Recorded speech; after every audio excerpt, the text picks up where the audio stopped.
What is going on, guys? It is Brickgeneral here, back with another video, and today, guys, I got a little bit of a different kind of video today. I got more of something like a video essay, whatever you want to call it, but today, guys, I want to start actually with a little bit of a story. In late 2007, a small developer that maybe 4 people on planet Earth had heard of came up with a plan to try and tackle the unimaginable. Create a superhero game. But not just any superhero game. Not one where they could just create their own superhero and just build it around it. One about the greatest and most complex superhero in the business, Batman. Although they were an extremely small developer, they somehow were able to secure contracts with some of the biggest names in the Batman business. Paul Dini, the leading story writer for most episodes of the critically acclaimed animated series in the 90s. Kevin Conroy, the most recognizable voice of Batman. And of course, Mark Hamill, the counterpart for Joker. Somehow, this small development team, who had made one game before it, against all odds, was able to push out Arkham Asylum in August of 2009, which in a feat itself, seeing how complex the game is crazy. Little did this team and the rest of the gaming world know, this game and the following series will become the greatest single-player storytelling game of all time. Let me tell you why. I'm sure a lot of you guys watching today are going to be massive Arkham fans like myself, but there will be an equal amount of skeptics who don't know much about the Arkham series. So for those that don't know the premise of the game very well, it obviously follows the perspective of Batman as he faces several challenges constantly threatening the one thing he has left, the Bat family. And thus, although people who haven't played or really read deep into the game would think it's about destroying thugs and keeping the city safe, it's a lot more than that. It explores the complex character of Batman in ways that have never been thought of before. Rocksteady, the people that made the game obviously, garnered so much love from the game, it truly was crazy, but definitely well deserved. Because of all the success Rocksteady received, they produced 2 more Arkham games, with WB Games Montreal producing a prequel, Arkham Origins, in the midst of it. This series has so much to it and so much complexity that I'm going to have to break it down the greatness of it into a few parts. First, I'll talk about Batman as a character, then the gameplay and the story, and then I'll compare it to a couple commonly compared single-player titles. So to start, let me talk about Batman as an individual, or the most underrated part of Arkham. As you play through the titles, you really get to experience firsthand how Batman grows from a young man with a trust fund to the savior of his city. Along with just him, you can see Batman's relationships really grow with his greatest allies. Jim Gordon goes from hunting him down as a criminal in Arkham Origins to being his greatest friend in Arkham Knight. In Arkham Origins, the prequel to the other 3 that wasn't actually made by Rocksteady, you can see Batman only 2 years out from his monumental decision to become Batman. He's a man seething with rage and vengeance, as he wants nothing more than to make the same people who killed his parents to face justice. It's obvious that in Arkham Origins, WB Montreal designed Batman to be a lot more aggressive, as his combat moves are considerably more rough and merciless. But at the same time, he seeks vengeance, to bring the endless list of criminals to justice. Justice, vengeance. These are themes that are so well portrayed in Batman's character design, as he soon transitions in Arkham City to not being as bloodthirsty for revenge, but only to do what's necessary. By Arkham Knight, Batman's character is truly put on full display, and what I believe to be the best scene of Batman media ever. Batman locks Joker away after being tormented by hallucinations of him throughout the game as he's affected by Scarecrow's fear toxin, and gets one of the most iconic lines of any fictional character ever, redone by Kevin Conroy. Me?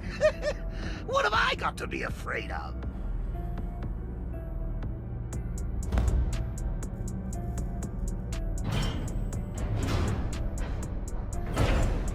You're afraid of being ashes. You're afraid of being forgotten. And you will be forgotten, Joker. Because of me.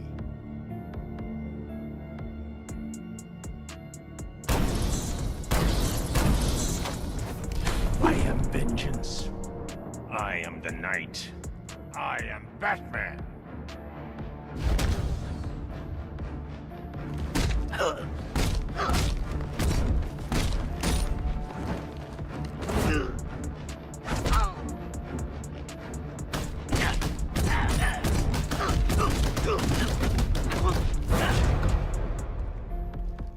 No, Bats, wait!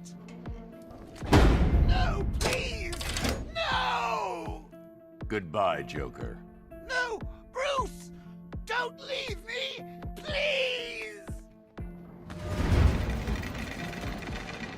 I need you.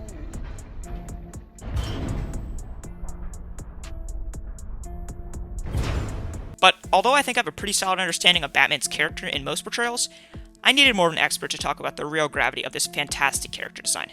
So I asked my good friend Jackson, who truly is a Batman Arkham fan, more of a comic book fan than me. I was never a comic book fan, so I want him to speak about what he has to offer.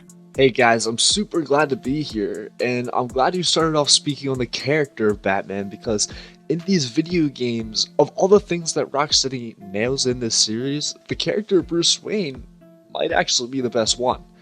As a super huge comic book fan, the development of Bruce Wayne and Batman is extremely important to me, and also that they honor the comic books when doing so.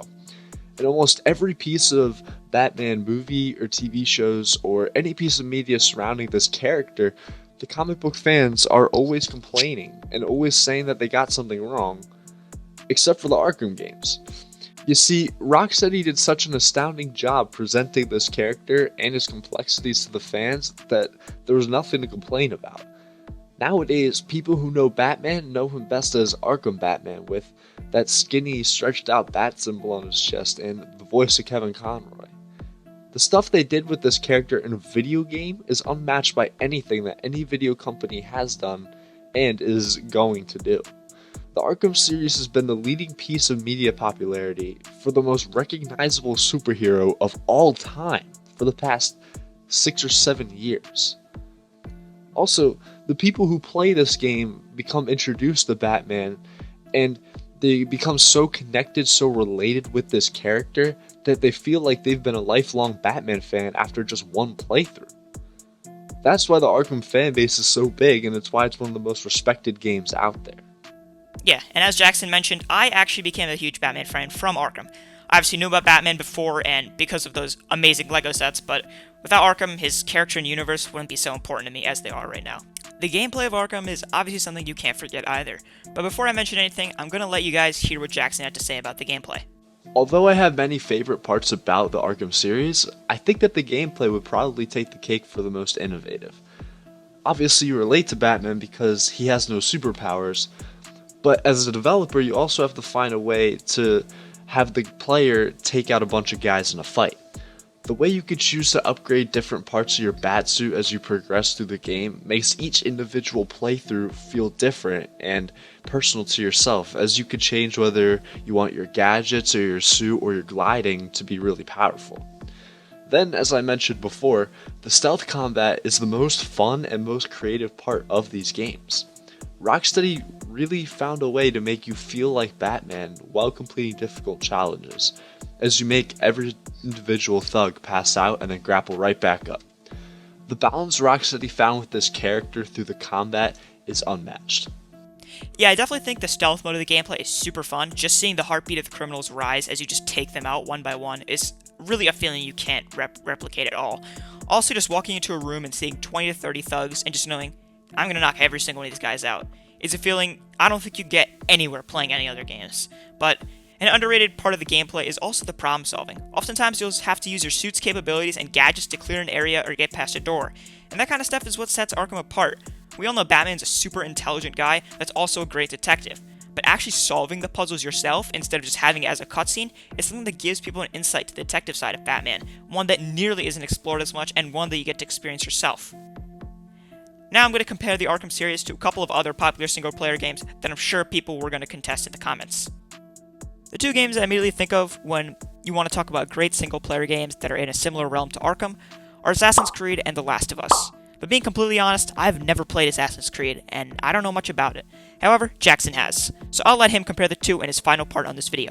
I definitely hear a lot of people saying story games like the Assassin's Creed franchise is better than the Arkham franchise. I disagree, and let me tell you why.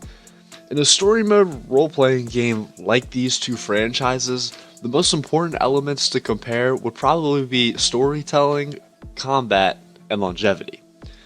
With the way that Rocksteady introduces all of these characters and finds a way to flesh them out and have you learn so much about them throughout the Arkham franchise, the stories they're able to tell are unmatched by anything done in the Assassin's Creed games.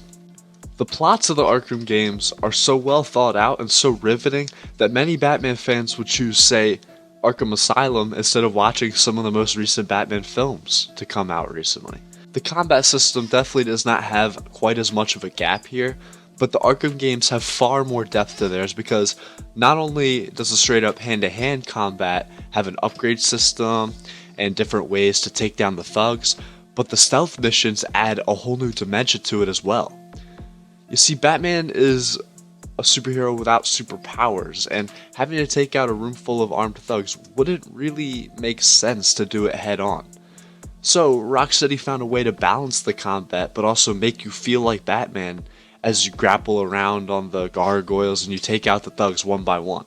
In terms of longevity, the Arkham games not only have an incredibly long story, but a slew of side missions as well to make you feel like Batman as you go from one villain to another, locking them up and learning more and more about this world, therefore making you feel more connected to the franchise. I just can't see a way that Assassin's Creed holds a candle to this game. And as for The Last of Us, I think there's one big reason why Arkham is better. In all honesty, I've never played it, but I have heard from people who have played it that just to watch the cutscenes is the same experience as playing through it. And I have watched a full playthrough, and while I see the parallels with Arkham and that they both have amazing stories with great character development, don't get me wrong, the story development is great. The Last of Us gameplay, in my opinion, just looks so boring and stale. You go into a room, there are a bunch of infected, sometimes they're a little bit stronger, sometimes they're a little bit weaker, you just go them and you just kill them, that's all. And you just want to basically conserve ammo. You can pick up stuff and sometimes do it like that, but it's literally the same. You reload and then you repeat, trying to conserve ammo, trying to stuff find around. It doesn't seem that entertaining to me, and I feel like it got stale after the first couple things. And the depth of Arkham's gameplay, where you have puzzle solving and stealth, is not even close to shared with The Last of Us. With all these factors combined, I don't think any game already out, or anything coming out in the future, can touch Arkham's unmatched combination of storytelling, character development, and innovative gameplay elements. If you guys disagree, let me know, and I'll be happy to discuss. Big thanks to Jackson for what he had to say. Alright, thanks for having me. I really had a blast making this video and talking about these games with you, and I'll catch everybody later. Hope you guys enjoyed it. I really worked hard on this video and would love to see some support. Don't forget to leave a like, comment, and subscribe, and I'll catch you guys in the next one. Peace.